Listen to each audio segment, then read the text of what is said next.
Hi guys, it's your girl XzyleD. For this video, mag-share ako ng isang way para makagamit ng KineMaster ng libre at walang watermark.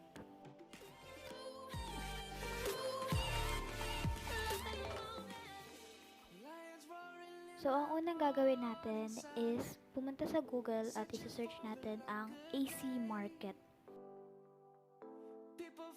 Kita nyo, AC Market Craft Apps, Games, Mods, Android. Click natin yan.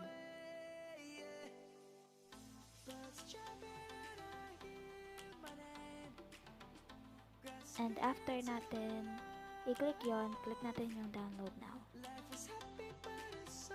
Lang natin siya matapos mag-download. Siya ma-download, click natin siya, then install.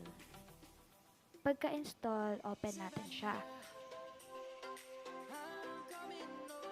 Dito, isi-search na natin siya. KineMaster, iti-type natin ng KineMaster Pro Video Editor.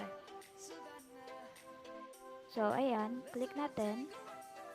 Sa upper left, may kita nyo yung mga version. So, pwede kayo mamili dyan kung anong version nyo. So, ang pili ko is 4.9.10.12.802.cz.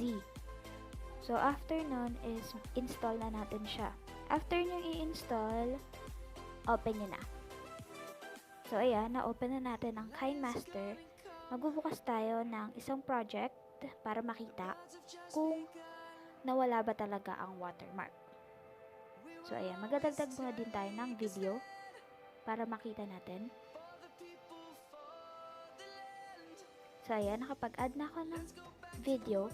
Makikita nyo dito, wala na yung watermark. So, ganun lang po kadali. At wala naman po kayong kailangan gastusin. Free lang po siya. Para po to sa mga kapwa kong small YouTubers dyan na nangangailangan po na pwedeng gamitin na editor na walang bayad at walang watermark. So, yun po. Thank you!